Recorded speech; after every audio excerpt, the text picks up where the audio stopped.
네, 오늘 김창룡 경찰청장 후보자와 또 한상혁 방송통신위원장 후보자를 시작으로 청문회 전국에 막이 올랐습니다. 23일 이인영 통일부 장관 후보자, 그리고 27일 박지원 국정원장 후보자 청문회가 예정이 돼 있죠. 야당은 이 원내 투쟁의 첫 시험대인 만큼 현미경 검증을 벼르고 있습니다. 청문회에서 빼놓을 수 없는 이른바 3종 검증 세트가 있죠. 병역, 재산, 그리고 부동산입니다. 청문회 때마다 최소 하나 이상은 논란이 돼 고위공직자가 되기 위한 기본 옵션이라는 웃지 못할 상황도 여러 번 있었는데요. 먼저 병역입니다. 김창룡 경찰청장 후보자의 경우 본인과 대상인 장남 모두 육군 병장으로 만기 전역을 했습니다. 그리고 재산은 5억 5천여만 원을 신고했는데요. 올해 이 정부 고위공직자들이 신고한 재산 평균 13억 원의 절반도 안 됩니다.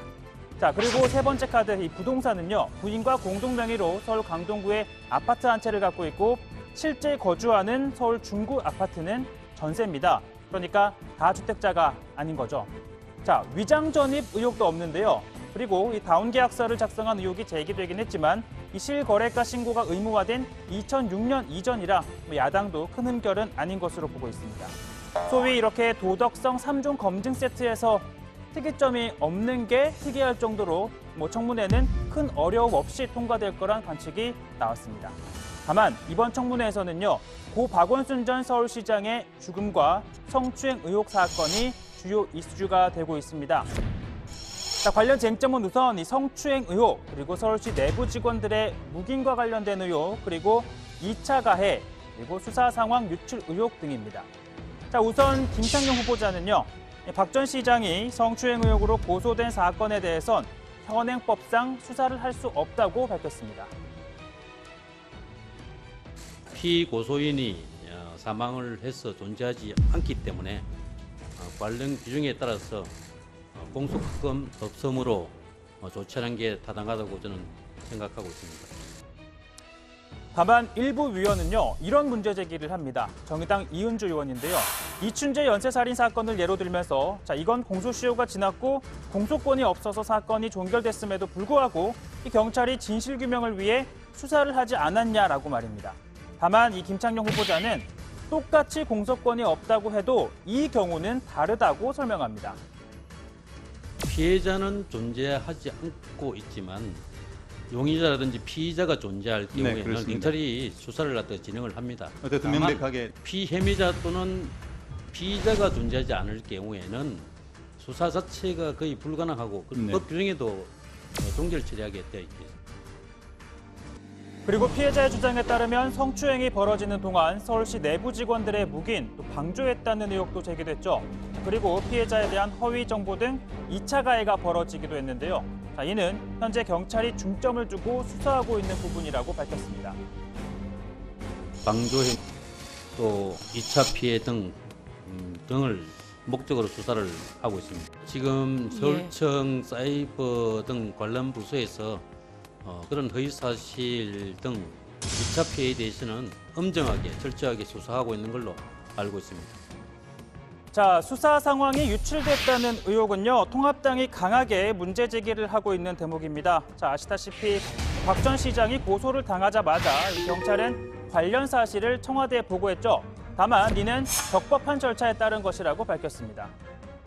고위공직자의 비위 문제는 국정 운영 체계에 따라 당연히 청와대에 보고되는 걸로 저는 알고 있습니다. 어떻습니까? 예. 정부 조직법 등 통상적 국가 운영 체제에 따라서 보고하는 걸로 알고 있습니다. 청와대에서 이 사건과 관련된 수사지를 직접 합니까? 보고된 사안에 대해서 수사 지휘를 하는 것 같은 것은 아직까지 제가 경험해보지 못했습니다. 예. 박 전 시장이 숨지기 전날 불미스러운 일이 있느냐고 물어본 당사자로 알려지면서 이 수사 상황 유출과도 관련이 있을 수 있다는 의혹이 제기된 인물, 임순영 서울시 젠더 특보입니다. 경찰이 조만간 불러 조사할 계획이라는 사실도 전했습니다. 그분이 출석을 하면 상당 정도 일단은 이 의문에 우리가 상당히 다가갈 수 있는 것이 아니냐. 출석 일정을 조율하고 있는데 만약에 출석 조사가 이루어지면은 상당 부분은 파악이 가능할 걸로 예상하고 있습니다. 자, 이런 가운데 통합당 권영세 위원은요, 경찰이 이 정권 눈치 보기식 수사를 하고 있다라고 주장했는데요. 지난주 대통령을 향해 신발을 던진 남성에 대해 경찰이 구속영장을 신청한 것을 두고 그 정도로 중대한 범죄냐라는 겁니다. 자, 후보자 이렇게 답합니다. 범행에 이르게 된 과정이 상당히 계획적이고 또 관련 범죄 사실도 있기 때문에 그러면 우리 종합적으로 여태까지 국가 수반이라든지 국가 수반급에 대해서 그 신발이라든지 계란이라든지 투척이 된 거가 수없이 있었지만 이렇게 영장 청구된 건 처음입니다. 자, 이 과정에서 권영세 의원은요, 경찰은 국민들의 삶에 밀접하다. 그렇기 때문에 정권의 눈치를 보며 수사한다면 그 피해는 국민들에게 돌아간다며 자, 이런 비유를 들기도 했습니다. 저는 뭐 검사 출신입니다만은 검찰은 머리는 있지만 손발이 없는 조직이고 경찰은 머리 외에 손발까지 모두 있는 조직이다.